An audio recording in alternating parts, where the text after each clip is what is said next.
नमो देव्यै महादेव्यै शिवायै सततं नमः।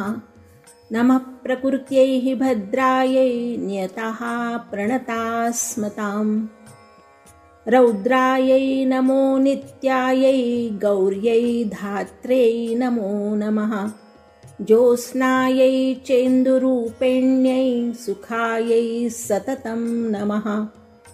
कल्याण्यै प्रणतां वृद्ध्यै सिद्ध्यै कुर्मो नमो नमः। नैऋत्ये भूभृतां लक्ष्म्यै शर्वाण्यै ते नमो नमः। श्रोते हो, नवरात्रीच्या या उत्सव पर्वात आपल्या सर्वांचे स्वागत आहे. दुर्गा सप्तशतीच्या 5व्या अध्यायातील तंत्रोक्त देवी सूक्तातील काही श्लोक आपण ऐकलेत. नवरात्रीच्या निमित्ताने आपण जेव्हा देवीच्या स्वरूपाचा विचार करतो तेव्हा देवी सूक्तातील हे वर्णन देवीच्या त्या जगदंबेच्या विश्वात्मक रूपाचे दर्शन आपल्याला घडविते. देवीचे हे स्वरूप विश्वव्यापी आहे. ती या जगताचे आदी कारण आहे, त्यामुळेच ती विश्वजननीही आहे. तिचे स्वरूप जेवढे मंगलकारी, शुभ, चंद्रासमान शीतल, कल्याणमयी आणि पवित्र आहे, तितकेच ते विश्वाचा संहार करणारे रौद्र आणि तेजस्वी देखील आहे, असेच हे वर्णन सांगते. नवरात्र म्हणजे स्त्री शक्तीचा गौरव करणारा उत्सव. यत्र नार्यस्तु पूजन्ते रमन्ते तत्र देवताः, अर्थात जिथे नारीचे शक्ती स्वरूपात पूजन केले जाते तेथे देवतांचा निवास असतो, असे मानणारी आपली भारतीय संस्कृती. सर्व चराचरात व्यापून राहिलेल्या आणि मानवाच्या विकासात महत्वाचे स्थान असलेल्या मातृरूप निर्माण शक्तीचे रहस्य आपल्या पूर्वजांनी जाणले आणि तिचा गौरव केला. तिच्यातील सृजनशक्ती हीच विश्वाचे आदिकारण आहे हे जाणून तिची विश्वजननी महामाया अशा शब्दातून स्तुती केली. विश्वातील सृजनावर, नवनिर्मिती क्षमतेवर सर्व सजीवांचं अस्तित्व अवलंबून आहे हे सत्य पूर्वजांनी जाणलं. कारण त्यांना याचा प्रत्यय आला तो या भूमातेने चारी अंगाने बहरून दिलेल्या धनधान्य, पत्र, पुष्प, फळ, मूल स्वरूपात. म्हणून या विश्वव्यापक शक्तीची उपासना माणसाने प्रथम भूमी रूपात केली, यात आश्चर्य नाही. जन्म देणारी, पोषण करणारी आणि अंतिमतः आपल्या कुशीत विसावा देणारी ही मातृरूपा पृथ्वी, ही माती, ही भूमी, हीच मानवाला जगतजननी जगदंबा वाटली. भारतभर विविध काळात होत असलेले स्त्री देवतांचे उत्सव आणि पूजन हा त्याचा मोठा पुरावा आहे. कारण हे सर्व उत्सव या भूमीने चारी अंगाने बहरून दिलेल्या दानाचा आनंद साजरे करणारे लोकोत्सव आहेत, निसर्गोत्सव आहेत. याचे प्रत्यक्ष प्रमाण म्हणजे नवरात्रात त्या विश्वजननीच्या भूमातेच्या भूगर्भाचे लघुरूप असलेला घट स्थापून तो आपली कृतज्ञता व्यक्त करीत आला आहे. मानवाला भूमातेचे हे महत्व जसे जाणवले तसेच या सृष्टीतील सर्व जीवांमधील मातृशक्तीचे महत्वही जाणवले. तसेच विविध संघर्षामध्ये याच मातृशक्तीचे उग्र चंडित होणारे रूपही त्याने अनुभवले. यातूनच या स्त्री शक्तीप्रती आपला आदर व्यक्त करण्याच्या भूमिकेतून नवरात्र उत्सव उदयाला आला. आता उत्सव म्हटले की त्याचा विधी आलाच. तो कसा साजरा करावा, केव्हा करावा, का करावा याचे नियमही आलेच. शिवाय हे नियम लोकांमध्ये रूढ व्हावेत यासाठी निर्मिलेल्या काही पौराणिक कथाही आल्याच. नवरात्रोत्सवही त्याला अपवाद नाही. भारतात वर्षातून 2 वेळा प्रामुख्याने नवरात्र साजरे केले जाते. एक नवरात्र वसंत ऋतूत चैत्र महिन्यात प्रतिपदेपासून ते नवमीपर्यंत आणि दुसरे आश्विन महिन्यात प्रतिपदेपासून ते नवमीपर्यंत साजरे केले जाते. शारदीय नवरात्र आश्विन महिन्यात म्हणजे शरद ऋतूत साजरे केले जाणारे नवरात्र असून ते देवीशी संबंधित व्रत आहे. भूमातेविषयीची कृतज्ञता आणि एकूण चराचरात व्यापून राहिलेल्या सृजनशक्तीचे प्रतीक म्हणून आश्विन महिन्याच्या पहिल्या दिवशी घरोघरी मातीच्या घटामध्ये देवीची स्थापना करून 9 दिवस सतत नंदादीप प्रज्वलित करून आदिमायेची 9 दिवस पूजा केली जाते. या आदिमायेची नवरात्रात श्री महासरस्वती, श्री महालक्ष्मी आणि श्री महाकाली या स्वरूपात पूजा केली जाते. या तीनही रूपांच्या जन्माची कथा थोडक्यात अशी आहे. योग निद्रेत असलेल्या श्री विष्णूच्या कानाच्या मळातून मधु व कैटभ हे राक्षस निर्माण झाले. ते ब्रह्मदेवाला त्रास देऊ लागल्यावर ब्रह्मदेवाने योग निद्रेचे स्तवन केले. ही योग निद्रा म्हणजेच भगवती दशभुजा योगमाया महाकाली होय. महिषासुराने ब्रह्मदेवाकडून फक्त स्त्रीच्या हातून मृत्यू यावा असा वर मागितला. त्यावेळेला स्त्रीकडून आपला पराभव होणे शक्यच नाही असा त्यास गर्व होऊन तो उन्मत्त झाला. या उन्मत्त महिषासुराने सर्व देवांना त्रस्त केले. तेव्हा सर्व देव भगवान विष्णू, शिव व ब्रह्मदेव यांच्याकडे गेले. तेव्हा या सर्व देवांच्या तेजातून एक स्त्री प्रकट झाली. देवांनी तिला आयुधे दिली. हिमालयाने तिला सिंह हे वाहन दिले. सिंहावर बसलेल्या देवीने महिषासुराचा वध केला आणि तिलाच आपण महालक्ष्मी म्हणतो. कश्यप व धनु या दाम्पत्याला शुभ, निशुंभ व नमुची ही 3 मुले झाली. त्यांनी पुष्कर तीर्थामध्ये ब्रह्मदेवाची आराधना करीत मोठी तपश्चर्या केली. पुरुषाशी संसर्ग नसलेल्या स्त्रीच्या हातून आम्हाला मृत्यू आला तरी चालेल असा या तिघांनी ब्रह्मदेवाकडून वरदान मिळवले. त्याने उन्मत्त होऊन स्वर्गावर स्वारी करून सर्व देवांना त्रस्त केले. तेव्हा सर्व देव हिमालयात महादेवाकडे आले असता पार्वतीने त्यांना मी या दैत्यांचा नाश करते असे सांगितले. तेव्हा पार्वतीच्या कोशातून कौशिकी ही देवी प्रकट झाली. त्यामुळे पार्वतीचा रंग काळा पडून लोक तिला काली म्हणू लागले. कौशिकीचे सौंदर्य पाहून चंड व मुंड या राक्षसांनी राजा शुंभाला आपण त्याच्याशी लग्न करावे असे सुचवले. तेव्हा शुंभाने आपला दूत देवीकडे पाठवला. तेव्हा देवीने जो मला युद्धात पराभूत करेल त्याच्याशी मी विवाह करेन असे त्यास युद्धाचे आव्हान दिले. त्याने ते स्वीकारले. काली आणि कौशिकी यांनी शुंभ निशुंभाचा वध केला. तीच महासरस्वती होय. अशा प्रकारे योगमाया, महाकाली, महालक्ष्मी आणि महासरस्वती या तिन्ही देवींना शक्ती स्वरूप समजून नवरात्रात त्यांची पूजा केली जाते. नवरात्राचा पहिला दिवस घटस्थापनेचा दिवस असतो. यावेळी ज्या ठिकाणी घटस्थापना करायची आहे ती जागा सारवून स्वच्छ करून त्यावर रांगोळी काढून सुशोभित करतात. आंब्याच्या पानांचे तोरण अथवा मंडपी बांधतात. पळसाची पत्रावळ ठेवून त्यावर कलश अथवा मातीचा घट ठेवून भोवताली माती पसरून त्यात साळ, गहू, ज्वारी, बाजरी, मका, मूग, हरभरा, जवस व मटकी हे 9 धान्य पेरतात. देवीला 9 दिवस 9 माळा अर्पण करतात. या माळा प्रामुख्याने विड्याच्या पानाच्या किंवा तरवड या झाडाची फुले व पाने यांच्या असतात. घटाशेजारी 9 दिवस अखंड तेवणारा नंदादीप लावतात. याने घरातील वातावरण प्रदूषण मुक्त होते. या नवरात्रात 9 दिवस उपवास करणे, पूजा करणे, सप्तशतीचे पाठ करणे, हवन करणे, गोंधळ घालणे, परडी भरणे, जोगवा मागणे, दंडवत घालणे, सौभाग्य अलंकारासहित देवीची ओटी भरणे इत्यादी धार्मिक प्रकारांनी देवीचा हा उत्सव साजरा केला जातो.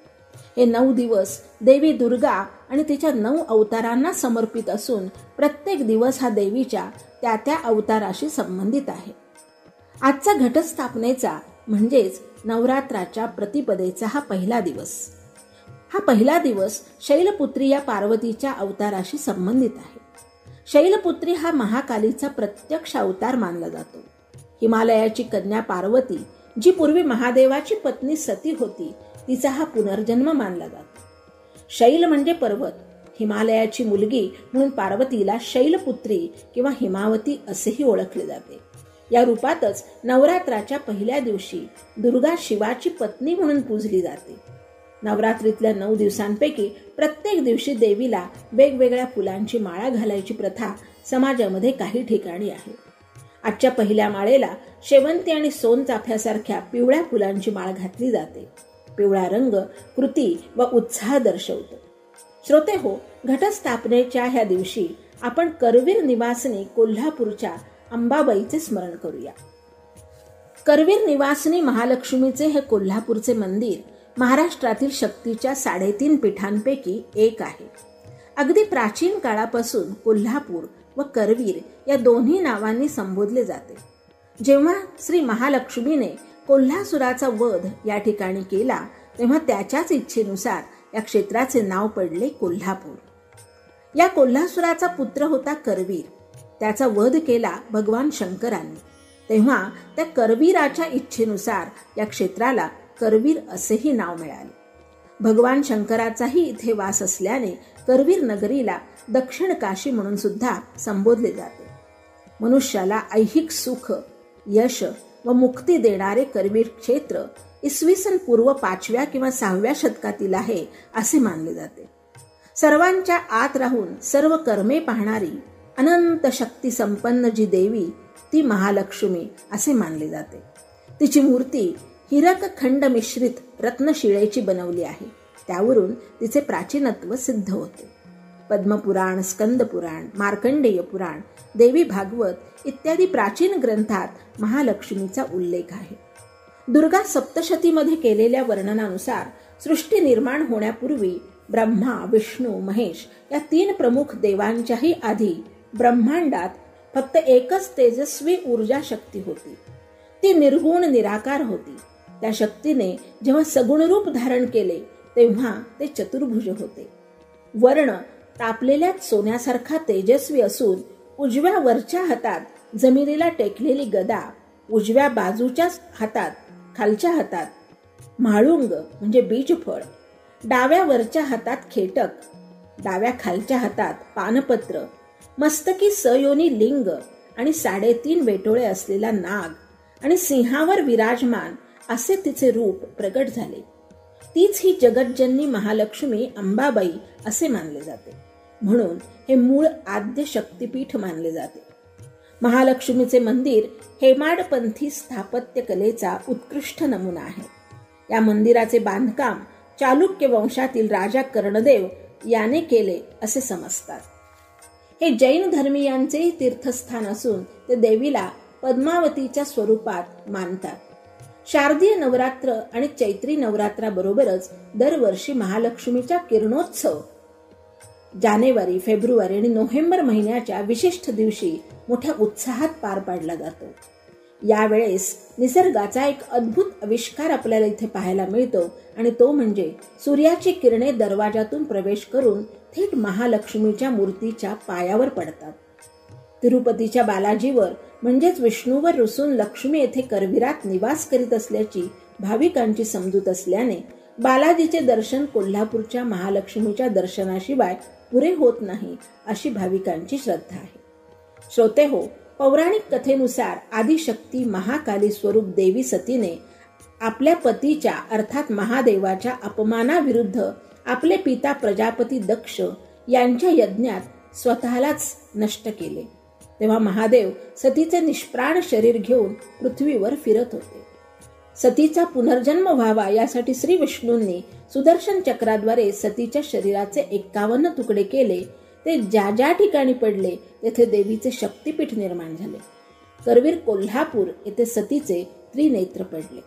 श्रोतेहो, नवरात्रात देवीला नृत्य, गायन, नाट्य, वाद्यवादन इत्यादी कला प्रकार सादर करून तिची मानस पूजाही बांधली जाते. महाराष्ट्रात आश्विनातल्या नवरात्रात भोंडला या नावाने कुमारिकांची फेराची गाणी गायली जातात. त्याला हातगा, हातगा, हस्तगा असेही म्हटले जाते.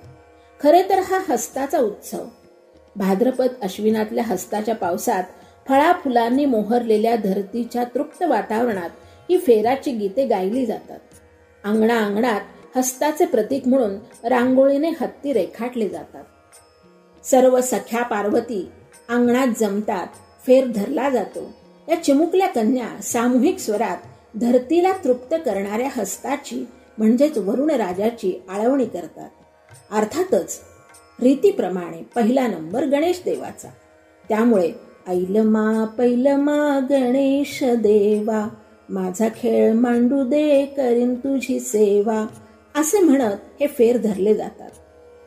हादग्याच्या या फेराच्या गाण्यातून स्त्रीच्या मनातला सासरबद्दलच्या भावनांना, तिच्या दुःखाला, तिच्या भावभावनांना आणि कल्पनेला वाचा फुटते आणि कधी कधी ती म्हणते, असं सासरद्वाड बाई कोंडूनी मारत.